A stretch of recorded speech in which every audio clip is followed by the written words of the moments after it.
Good evening mga kabayan. Malamig ngayon dito sa may amin ulit. Actually, isang linggong malamig na. Turn left onto 8th Avenue Southeast. Then you will arrive at your destination. Hey Siri. Ano sabi niya? Ginagawa pa, sabi. Ayan. Nagliligpit pa.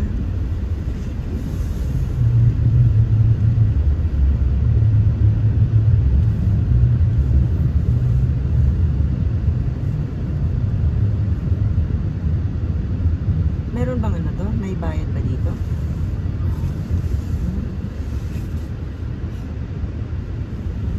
Sobrang lamig oh. Ayan yung boiler ng building, napaka pusok. Ang daming steam.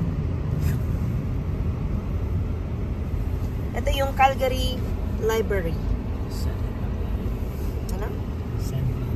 Central Library ng Calgary. Hindi masyadong makita kasi yung salamin madilim. Ayan, so sinundo ako nito sa work.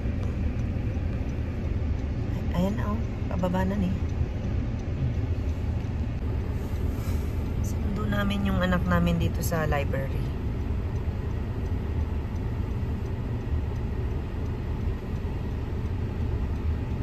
So ayan na siya. Itong batang to hindi nag-aano talaga.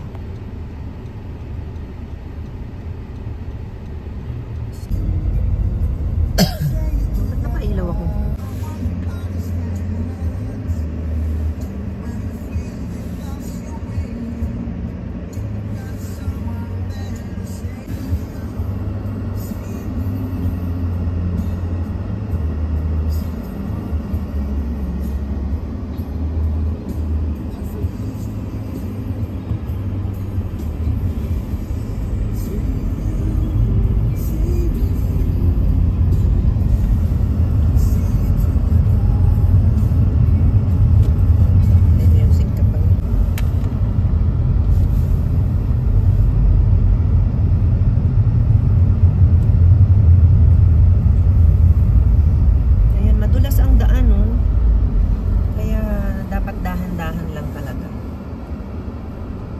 Saan ang traffic dito sa may kabila?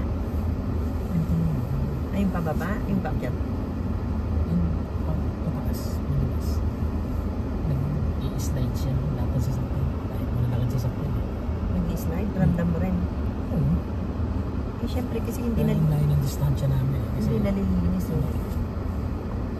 Hindi dapat pag ganun, naka-hazard dapat ni lahat. Para kumbaga aware lahat.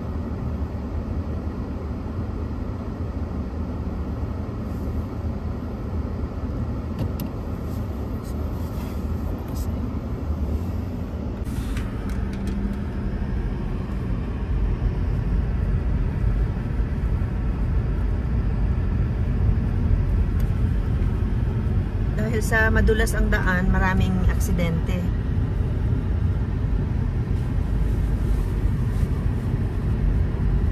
Ayan o. Yung iba, ang bilis. Nakakatakot. Yung nasa likod natin, parang nagmamadali eh. Ito ang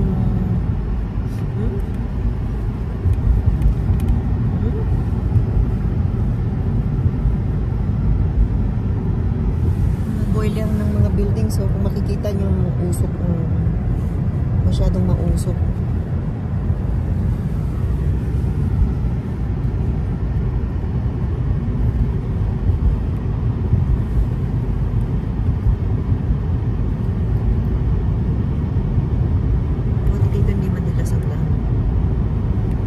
Doon sa may Calgary Zoo, ay grabe, ang daming snow, kaya kailangan linisin. Lumipat ka daw.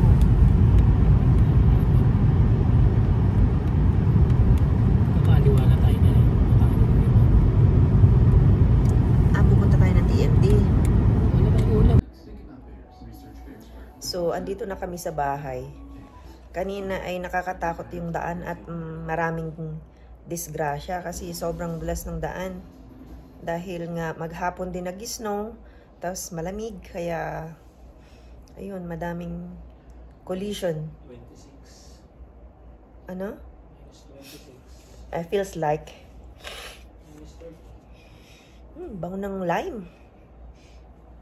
Bango ng lime kasi gumawa ko ng salad. Avocado salad. Sarap.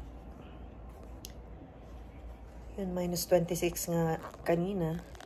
Hindi pa bumababa, ano. Pero bukas biglang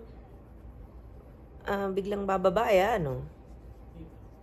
Hindi, kailan yung minus 10? Bukas yun, eh.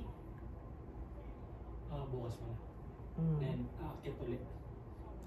Ay, bababa ulit. Oo.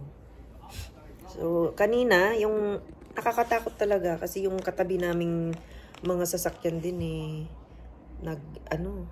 imagine 3. Karambola yun. Eh, minsan, hindi minsan, talagang sagabal kapag ka ikaw ay nabulyaso. Kasi marami kang, bukod sa kailangan mo ng sasakyan, ay nasiraan ka pa. Kaya, ito yung problema kapag ka winter. Madaming mga aksidente sa daanan.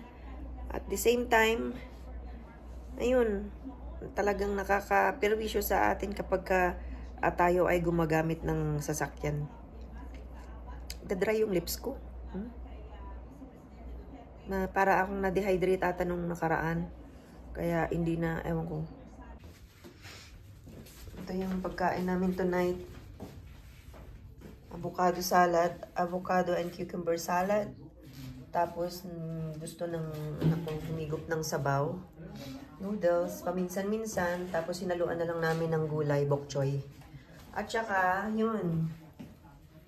Dumaan kami ng TNT. Hello guys. Kain na.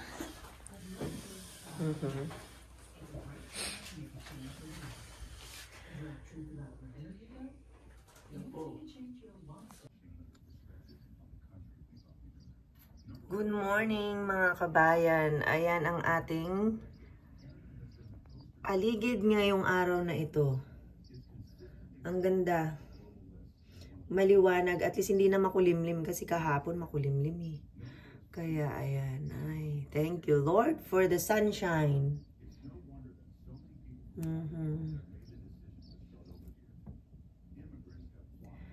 Siguro itong week na to yung ano na lang, yung last na malalamig.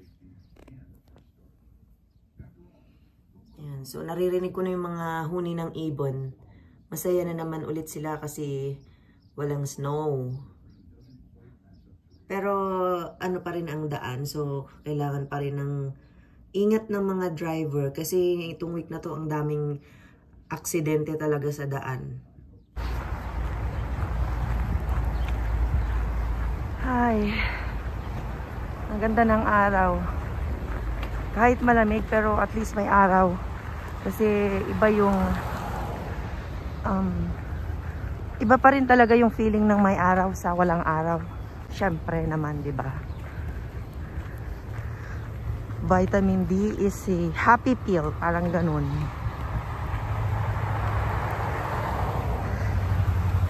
Ako, dumaan na yung bus. Sana hindi ako malate. 3 bus na ang dumaan kasi. Bakit ganun?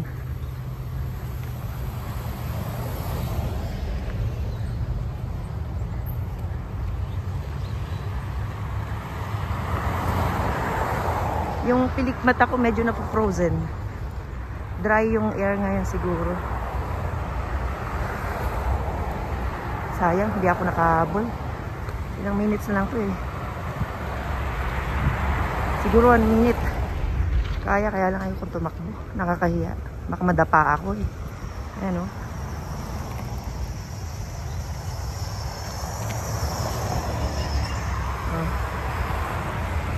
Si Kuya.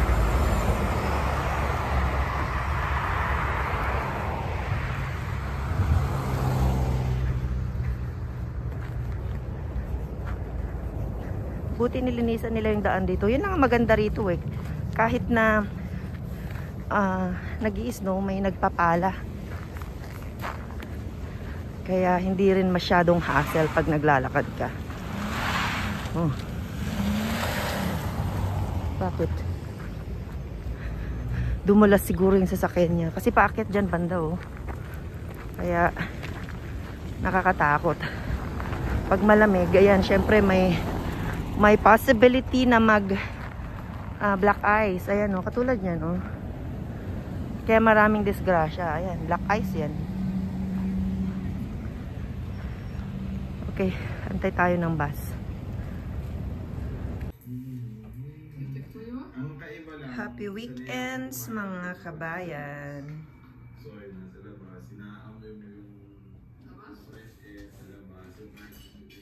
Nahanap ko yung tsinelas ko dito pala.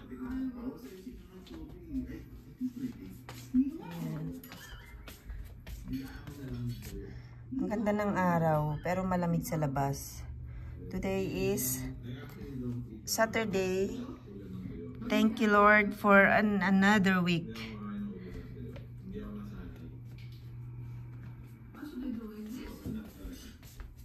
Ang gulo ng aming bahay. Hello mga kabayan, magandang araw sa inyo.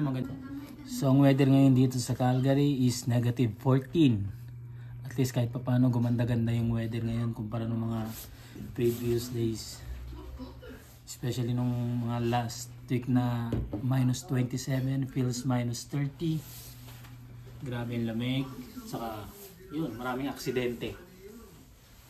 Ngayon ginagawa ko, nagluto ako ng pizza, ready-made from, saan ba natin binili yan? Ewan ko. Sa Walmart pa, sa Safeway. Safeway? Hindi na tayo nabili ng pizza sa ano. So yan, niluto ko at agahan ng aming anak.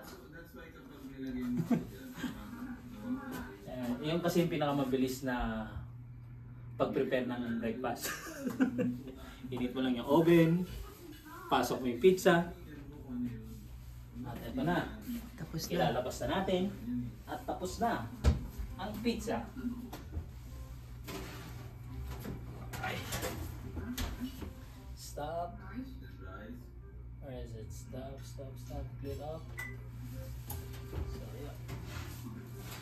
Ano nyo na yan eh? Ah, Brunch. Dinner. so, ito na yun mga kabayan. So, ready na ang pizza. Pizza. Ayan, slicein natin. Dahil wala tayong pizza cutter, nagamitan ko lang chilyo. Or butcher's ba tawag dito? Butcher's knife. Butcher's knife. Yan. So, yan.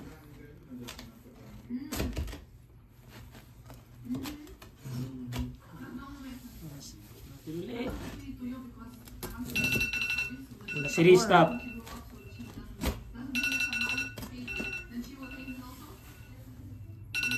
Medyo puyat si Siri.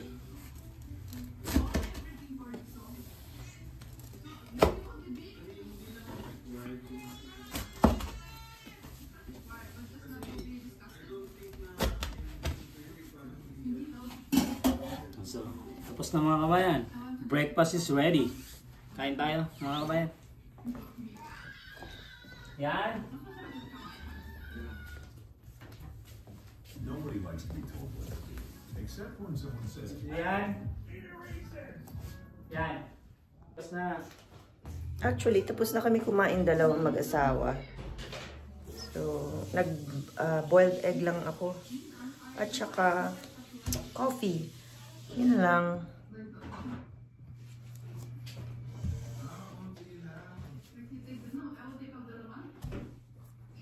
Ganda ng araw. Sana laging ganito, ano. Nakapagdilig na rin ako ng halaman namin. At nakasalang na yung mga labahan. At saka, ayun. Maglilinis na lang ako siguro maya-maya. Pag umalis na si Mr. Kasi pupunta siya sa bottle depot. Tapos bibili ng tubig. And then meet somebody. Kasi meron silang appointment for today. Ayun. So, yun ang aming ganap ngayong linggo. So, hanggang dito na lang ang aming vlog. Thank you for watching. God bless everyone at mag-iingat po tayong lahat. Bye-bye!